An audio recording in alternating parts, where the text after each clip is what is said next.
Morning everyone, it's Sunday the 29th of May and it's another allotment day. Quick update today, we'll have a look at some of the things I've been doing in this last week. We'll also plant out the last seed potatoes and we'll make a start potting on some of our tomato plants. So let's make a start. Back in the small greenhouse, there's not much in here now. Some kohlrabi still to go out. I might put those in one of the, or two of the baths that I've got, because I've got three. The tomatoes are waiting to be potted on. I'm hopeful of doing that this afternoon. It's Sunday. Cucumbers need potting on now. Aubergines, they're looking well as well, as are the two pepper there. But I just wanted to show you the potatoes. These are the Pentland Javelin, and I held back about 50 or 60, and I'm now about to plant the last row. I've planted 4 rows already. It's a first early, and if you plant them at the start of June, end of May, then you're going to get a second crop of first earlies, maybe around the middle of August. Depends on the weather obviously, but you can leave them in the ground and they'll get a little bit bigger, and they can stay in the ground.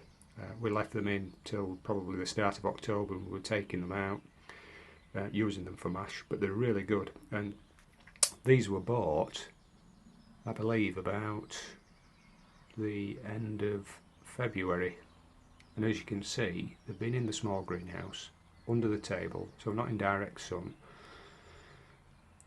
Coolish.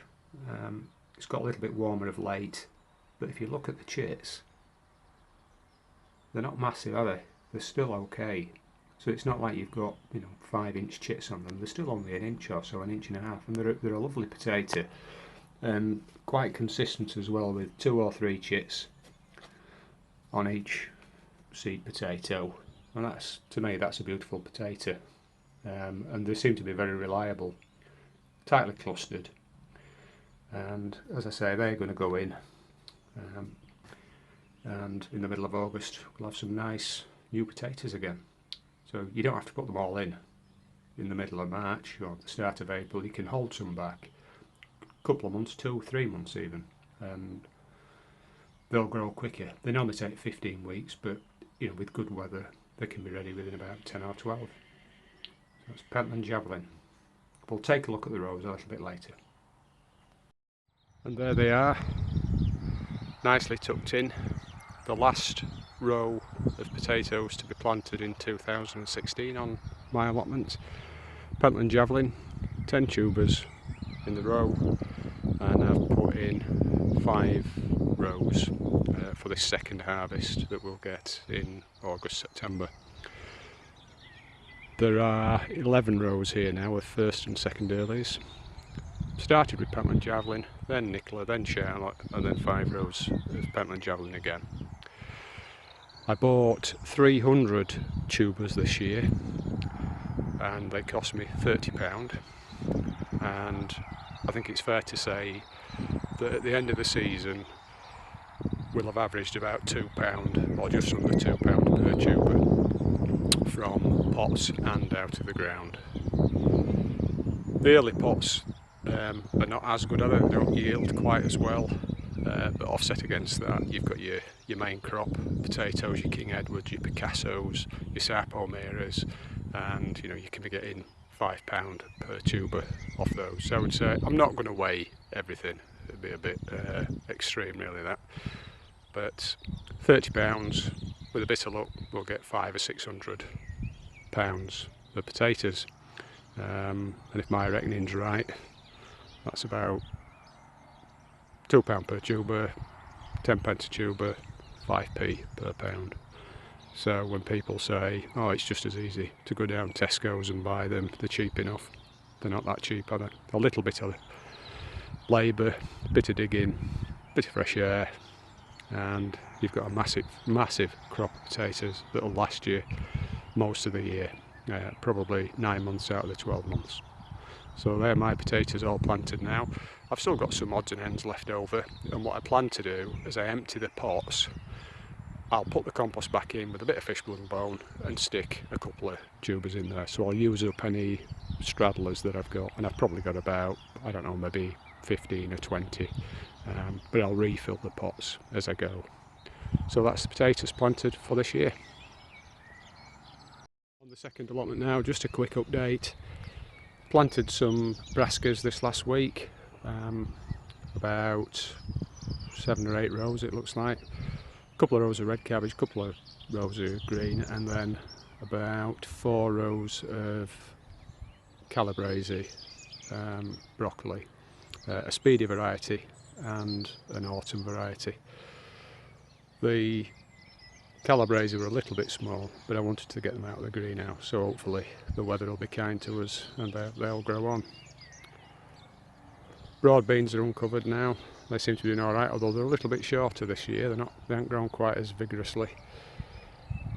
The overwintering onions have been a big disappointment, and lots of people have commented on them this year.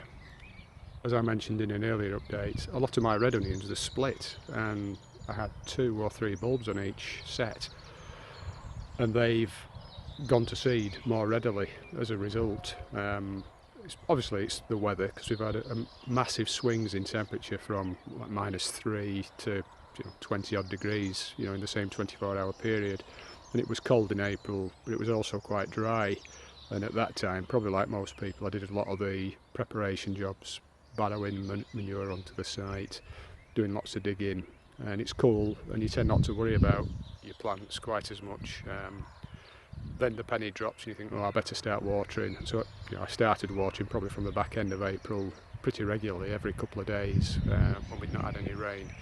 But the damage has been done, I think, with the temperature. So a lot of these are going to be taken up, I think.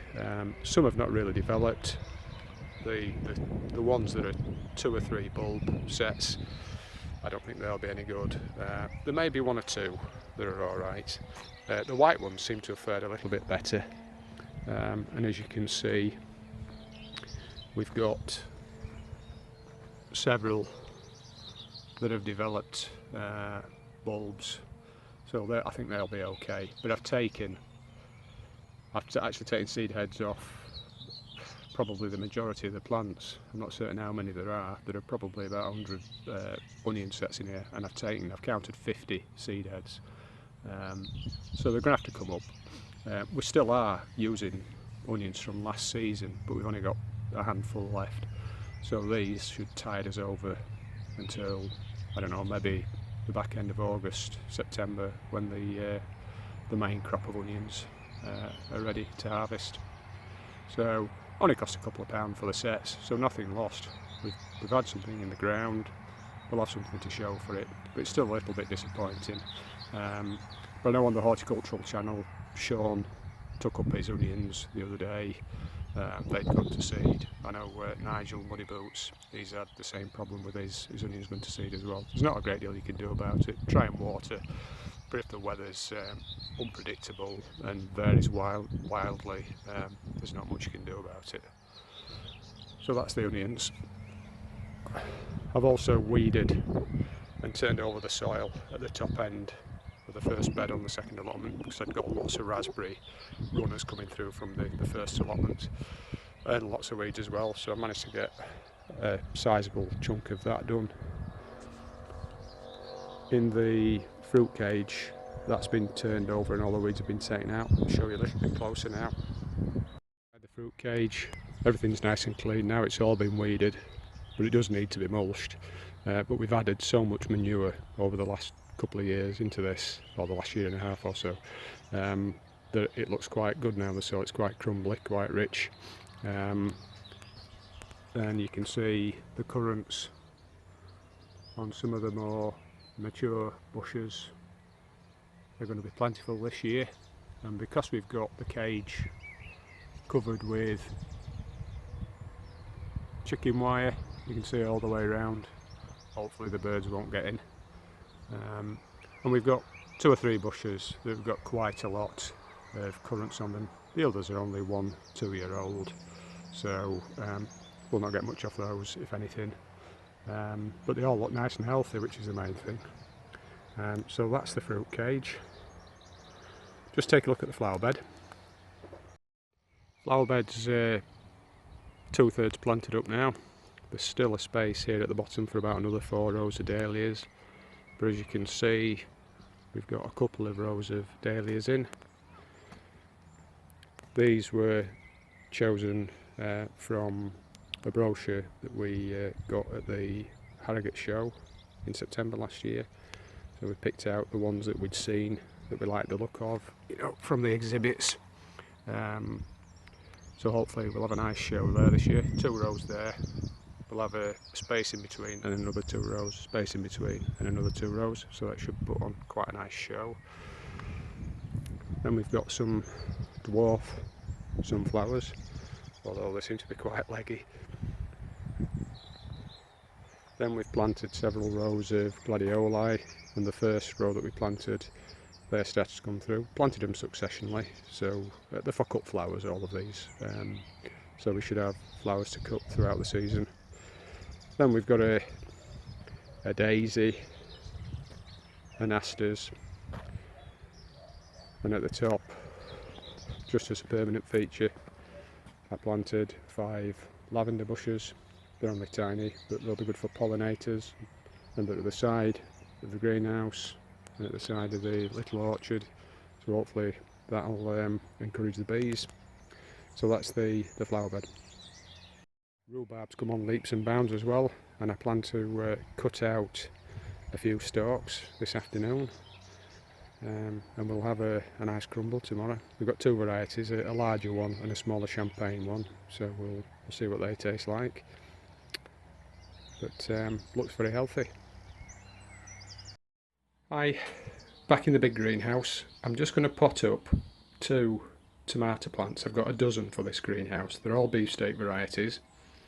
But I'm going to do the comparison between a pot planted with mycorrhizal fungi but no fertiliser, no fish blood and bone, and a pot with just fish blood and bone. The one on the right, that's got the fish blood and bone. The one on the left has just had a dusting of mycorrhizal fungi in the bottom. That's in the bag there. The tomato that we're going to be potting up is Mortgage Lifter. Radiator Charlie's Mortgage Lifter, I think it's called. It's an American variety of beefsteak. This one was sown on the 20th of March, pricked out on the 29th of March. It's now the 29th of May, and as you can see, even though the plant's 2 months and a bit old, it's still quite short because it's had good light. It's about 9 or 10 inch high, and you can see the stems quite chunky, it's quite substantial. It's just about getting a few flowers in the middle there. They've not opened up yet, so it's possibly a little bit early, but they're going to go in anyway because we don't want them too leggy. I'm going to remove the bottom few leaves, the seed leaves that have already just about started to discolour and die off at the bottom there, and then the next 2 or 3 leaves above it. So I'll do the first one into the pot with the fish blood and bone, and then we'll do the other one with the mycorrhizal fungi. The compost is my own mix of well rotted manure, soil and my own compost in equal parts, so that's 1/3 of each. Right, so I'll just get them potted up and then I'll show you them as they're done. Okay, be back in a minute. Just before I pot them up, I'll just show you them with a few leaves removed. Looks a little bit brutal, but by doing this we're going to make the plant a little bit stronger. It's going to grow feeding roots up the bottom half of the stem now where the leaves were, so we'll pot it up. Hi, so that's the 2 plants potted on. I should add, I've potted them into 25 litre pots. I prefer to use larger pots because you know that the plants are going to have plenty of food, and they're going to retain more moisture as well. If they're in a hot greenhouse and you don't get the chance to water them, they're going to stay moist for longer, and they're also easier to re-wet if they dry out.